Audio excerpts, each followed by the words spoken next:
Hello friends, welcome back to my channel.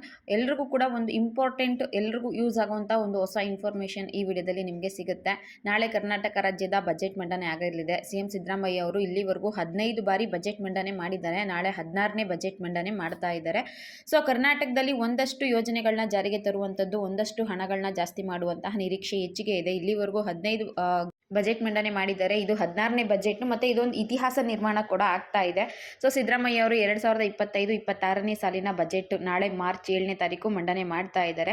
ಇನ್ನು March 10ನೇ ತಾರೀಕಿಂದ 21ನೇ ತಾರೀಕುವರೆಗೂ budget ಮೇಲೆ ಏನೋ ಒಂದಷ್ಟು ಡಿಸ್ಕಷನ್, ಚರ್ಚೆಗಳು ಕೂಡ ನಡೆಯಲಿದೆ.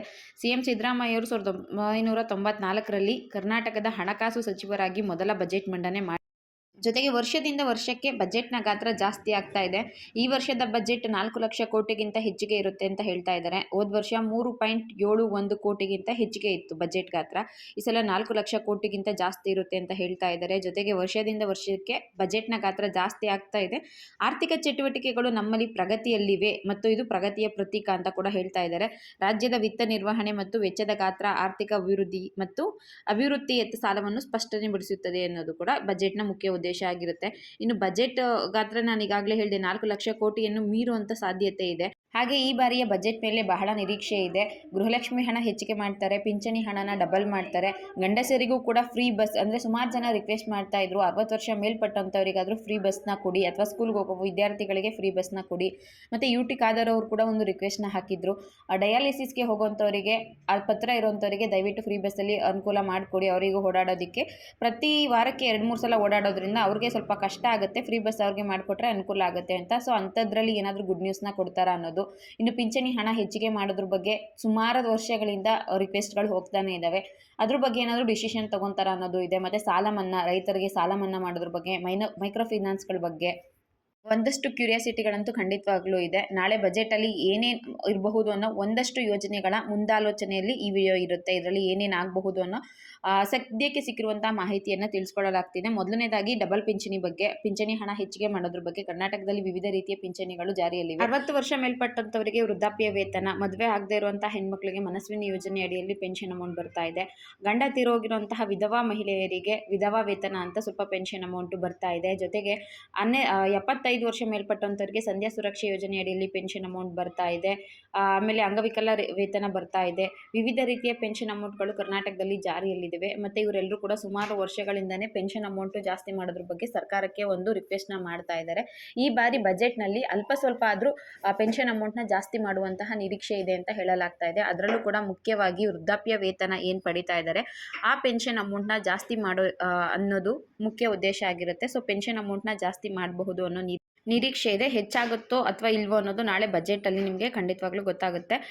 ಇದು ಪೆನ್ಷನ್ ಅಮೌಂಟ್ ಹೆಚ್ಚಿಗೆ ಮಾಡೋದ್ರ ಬಗ್ಗೆ ಇರುವಂತಹ ಒಂದಷ್ಟು ನಿರೀಕ್ಷೆಗಳು. ನೆಕ್ಸ್ಟ್ ವಿಚಾರ ಬಂದು ಗೃಹಲಕ್ಷ್ಮಿ ಹಣ ಏರಿಕೆ ಮಾಡೋದು. ಸದ್ಯಕ್ಕೆ ಮನೆಯ ಯಜಮಾನಿಗೆ 2,000 ರೂಪಾಯಿ ಅಮೌಂಟ್ನ ಕೊಡ್ತಾ ಇರೋದು 2,500 ರೂಪಾಯಿಗೆ ಏರಿಕೆ ಮಾಡುವಂಥ ಸಾಧ್ಯತೆ ಇದೆ ಅಂತ ಹೇಳಲಾಗ್ತಾ ಇದೆ. ಆದರೆ ಸಿಕ್ಕಿರೋ ಮಾಹಿತಿ ಪ್ರಕಾರ ಗೃಹಲಕ್ಷ್ಮಿ ಯೋಜನೆಯ ಹಣ ಹೆಚ್ಚಿಗೆ ಮಾಡೋದ್ರ ಬಗ್ಗೆ ಯಾವುದೇ ಅಪ್ಡೇಟ್ಗಳು ಇಲ್ಲ. ಸರ್ಕಾರದ ಮುಂದೆ ಈ ರೀತಿಯ ಯಾವುದೇ ಚಿಂತನೆ ಕೂಡ ಇಲ್ಲ ಅಂತ ಹೇಳ್ತಾ ಇದ್ದಾರೆ.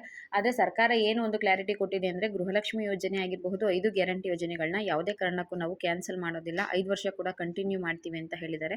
ಗೃಹಲಕ್ಷ್ಮಿ ಯೋಜನೆಯ ಹಣ ಹೆಚ್ಚಿಗೆ ಆಗುತ್ತೆ ಅನ್ನೋದ್ರ ಬಗ್ಗೆ ಯಾರು ಕೂಡ ಹೋಪ್ ಇಟ್ಕೊಳ್ಳೋಕೆ ಹೋಗಬೇಡಿ. 90% ಇದು ಹಣ ಹೆಚ್ಚಿಗೆ ಆಗೋದಕ್ಕೆ ತುಂಬಾ ಕಷ್ಟ ಆಗುತ್ತೆ. ಯಾಕಂದರೆ ರಾಜ್ಯ ಸರ್ಕಾರದ ಬೊಕ್ಕಸ ಈಗಲೇ ಖಾಲಿ ಆಗಿದೆ. ಫಂಡ್ಗಳ ಹಣ ಹೊಂದೋದಕ್ಕೆ ಸಿಕ್ಕಾಪಟ್ಟೆ ಕಷ್ಟಪಡ್ತಾ ಇದೆ ಅನ್ನೋದು ಕೂಡ ಗೊತ್ತಾಗಿರುವಂಥ ವಿಷಯ. ಸೊ ಅದರಿಂದ ಗೃಹಲಕ್ಷ್ಮಿ ಯೋಜನೆಯ ಹಣ ಹೆಚ್ಚಿಗೆ ಮಾಡುವಂತಹ ಯೋಜನೆ ಸರ್ಕಾರದ ಮುಂದೆ ಇಲ್ಲ. ನೆಕ್ಸ್ಟ್ ವಿಚಾರ ಬಂದು ಮೈಕ್ರೋ ಫೈನಾನ್ಸ್ ಸಾಲಗಳ ಹಾವಳಿ ಇದೆ ಅಲ್ವಾ, ಅದಕ್ಕೆ ತಡೆಗಟ್ಟೋದಕ್ಕೆ ಒಂದು ಸೂಕ್ತ ಕ್ರಮಗಳನ್ನು ಕೈಗೊಳ್ಳುವಂತಹ ಸಾಧ್ಯತೆ ಇದೆ ಅಂತ ಹೇಳ್ತಾ ಇದ್ದಾರೆ. ಹೌದು, ಇತ್ತೀಚೆಗೆ ಇದು ಒಂದು ದೊಡ್ಡ ಮಟ್ಟದ ಸುದ್ದಿಯಾಗಿದ್ದು ದೊಡ್ಡ ಮಟ್ಟದ ಚರ್ಚೆ ಕೂಡ ಆಗಿತ್ತು. ಗೃಹಲಕ್ಷ್ಮಿಯರಿಗೆ, ಅದರಲ್ಲಿ ಮಹಿಳೆಯರು ಮುಖ್ಯವಾಗಿ ಈ ರೀತಿಯ ತೊಂದರೆಯಲ್ಲಿ ತಗಲಾಕೊಂಡಿರೋದ್ರಿಂದ ಮೈಕ್ರೋ ಫೈನಾನ್ಸ್ಗಳಿಗೆ ಒಂದು ಹಾವಳಿ ಏನಿದೆ ಅದಕ್ಕೆ ಒಂದು ಕಠಿಣ ಕ್ರಮಗಳನ್ನು ಕೈಗೊಳ್ಳಬಹುದು, ಹೊಸ ರೂಲ್ಸ್ಗಳನ್ನ ಜಾರಿಗೆ ತರಬಹುದು. ಅದು ಬಜೆಟ್ ಮಂಡನೆಯಲ್ಲಿ ಘೋಷಣೆ ಆಗುತ್ತೆ ಅಂತ ಒಂದಷ್ಟು ಮಹಿಳೆಯರು ನಿರೀಕ್ಷೆ ಇಟ್ಕೊಂಡಿದ್ದಾರೆ. ಹೌದು, ಇದಕ್ಕೆ ಒಂದು ನಾಳೆ ಒಂದು ತಾರ್ಕಿಕ ಅಂತ್ಯ ಅಥವಾ ಒಂದು ಹೊಸ ರೂಲ್ಸ್ಗಳನ್ನ ಜಾರಿಗೆ ತರಬಹುದು ಅಂತ ಹೇಳಲಾಗ್ತಾ ಇದೆ. ಇನ್ನು ನೆಕ್ಸ್ಟ್ ವಿಚಾರ ಬಂದು ಗಂಡಸರಿಗೂ ಕೂಡ ಬಸ್ನಲ್ಲಿ ಉಚಿತ ಪ್ರಯಾಣ ಮಾಡುವಂತಹ ಸಾಧ್ಯತೆ. ಇತ್ತೀಚೆಗೆ ಇದ್ರ ಬಗ್ಗೆ ಬಹಳಷ್ಟು ಕರೆಗಳು ಕೇಳಿ ಬಂದಿತ್ತು. ತುಂಬಾ ಜನ ರಿಕ್ವೆಸ್ಟ್ ಕೂಡ ಮಾಡ್ಕೊಂಡಿದ್ರು ಗಂಡಸರಿಗೆ, ಅದರಲ್ಲಿ ಮುಖ್ಯವಾಗಿ 60 ವರ್ಷ ಮೇಲ್ಪಟ್ಟಂತವರಿಗೆ ಫ್ರೀ ಬಸ್ನಲ್ಲಿ ಪ್ರಯಾಣ ಮಾಡೋದಕ್ಕೆ ಅವಕಾಶನ ಮಾಡಿಕೊಡಿ ಅಂತ. ಮತ್ತೆ ಸ್ಪೀಕರ್ ಯು ಟಿ ಖಾದರ್ ಅವರು ಕೂಡ ಸರ್ಕಾರಕ್ಕೆ ಒಂದು ಮನವಿ ಪತ್ರನ ಬರ್ಕೊಟ್ಟಿದ್ರು. ವಾರದಲ್ಲಿ 3-4 ಬಾರಿ ಡಯಾಲಿಸಿಸ್ ಇರುವಂತವರು ಆಸ್ಪತ್ರೆಗೆ ತೆರಳುವಾಗ ಬಸ್ನಲ್ಲಿ ಓಡಾಡ್ತಿರ್ತಾರೆ, ಅವರಿಗೆ ತೊಂದರೆ ಆಗುತ್ತೆ, ತುಂಬಾ ಖರ್ಚು ಕೂಡ ಆಗುತ್ತೆ. ಹೇಗಿದ್ರು ಫ್ರೀ ಬಸ್ ಇದೆಯಲ್ಲ, ಇಂತಹ ಡಯಾಲಿಸಿಸ್ ಆಸ್ಪತ್ರೆಗೆ ಹೋಗುವಂತವರಿಗೆ ಉಚಿತ ಬಸ್ನಲ್ಲಿ ಪ್ರಯಾಣ ಮಾಡೋದಕ್ಕೆ ಅವಕಾಶನ ಕಲ್ಪಿಸಿ ಅಂತ.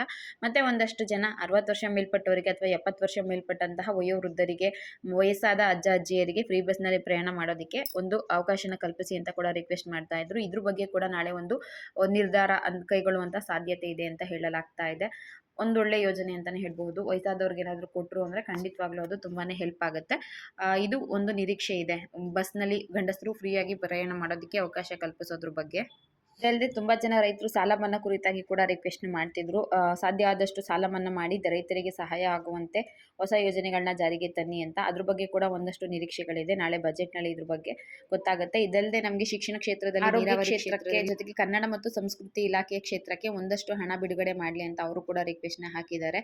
ಮುಖ್ಯವಾಗಿ ಆರೋಗ್ಯ ಕ್ಷೇತ್ರಕ್ಕೆ ಹೆಚ್ಚು ಅನುದಾನ ಬೇಕು ಅಂತ ಡಾಕ್ಟರ್ ಸುದರ್ಶನ್ ಬಲ್ಲಾಳ್, ಅಧ್ಯಕ್ಷರು ಮಣಿಪಾಲ ಆಸ್ಪತ್ರೆ, ಮತ್ತೆ ಇವರು ಪ್ರಸವ ಪೂರ್ವ ಆರೈಕೆ, ವ್ಯಾಕ್ಸಿನೇಷನ್ ಮತ್ತು ಮಕ್ಕಳ ಪೋಷಣೆಗೆ ಒತ್ತು ನೀಡುವ ನಿಟ್ಟಿನಲ್ಲಿ ಪ್ರಾಥಮಿಕ ಮತ್ತು ಆರೋಗ್ಯಕ್ಕೆ ಸಂಬಂಧಿಸಿದ ಆರೈಕೆಯಲ್ಲಿ ಹೆಚ್ಚಿನ ಹೂಡಿಕೆಗಳನ್ನು ಮಾಡಿದರೆ ಉತ್ತಮ ಅಂತ ಒಂದು ರಿಕ್ವೆಸ್ಟ್ ನ ಹಾಕಿದ್ದಾರೆ. ನೋಡೋಣ ನಾಳೆ ಬಜೆಟ್ನಲ್ಲಿ ಆರೋಗ್ಯ ಯಾವ ರೀತಿಯ ಕಾರ್ಯಕ್ರಮಗಳನ್ನ ರೂಪಿಸ್ತಾರೆ, ಜಾರಿಗೊಳಿಸ್ತಾರೆ ಅನ್ನೋದು ನಾಳೆ ಗೊತ್ತಾಗುತ್ತೆ. ಮತ್ತೆ ಶಿಕ್ಷಣ ಕ್ಷೇತ್ರದಲ್ಲಿ ಮುಖ್ಯವಾಗಿ ಕನ್ನಡ ಶಾಲೆಗಳನ್ನ ಮುಚ್ಚಿಸೋದಿಲ್ಲ, ಅದರ ಅಭಿವೃದ್ಧಿಗೆ ಹೆಚ್ಚಿನ ಆದ್ಯತೆಯನ್ನ ಕೊಡಿ ಅಂತ ಒಂದಷ್ಟು ಜನದ ನಿರೀಕ್ಷೆಗಳಿದ್ದಾವೆ. ನೋಡೋಣ, ಅದು ಕೂಡ ನಾಳೆ ಗೊತ್ತಾಗುತ್ತೆ. ಇನ್ನು ಕೃಷಿ ಕ್ಷೇತ್ರದಲ್ಲಿ ಆರೋಗ್ಯಕ್ಕೆ ಸಂಬಂಧಪಟ್ಟಂತೆ ಒಂದಷ್ಟು ಹೊಸ ಯೋಜನೆಗಳು ಜಾರಿಗೆ ಬರುವಂತಹ ನಿರೀಕ್ಷೆ ಇದೆ. ನಾಳಿನ ಬಜೆಟ್ಗಳಲ್ಲಿ ಈ ವಿಷಯಗಳ ಬಗ್ಗೆ ಒಂದು ಖಚಿತ ಮಾಹಿತಿ ಸಿಗುತ್ತೆ. ಖಂಡಿತವಾಗ್ಲೂ ನಾಳೆ ಕೂಡ ವಿಡಿಯೋ ಮಾಡಿ ತಿಳಿಸ್ತೀನಿ ಅಂತ ಹೇಳ್ತಾ ಈ ವಿಡಿಯೋನ ಇಲ್ಲಿಗೆ ಮುಗಿಸ್ತಾ ಇದ್ದೀನಿ. ಇಲ್ಲಿವರೆಗೂ ವಿಡಿಯೋ ನೋಡಿದ ಪ್ರತಿಯೊಬ್ಬರಿಗೂ ಕೂಡ ಧನ್ಯವಾದಗಳು. Thank you for watching friends.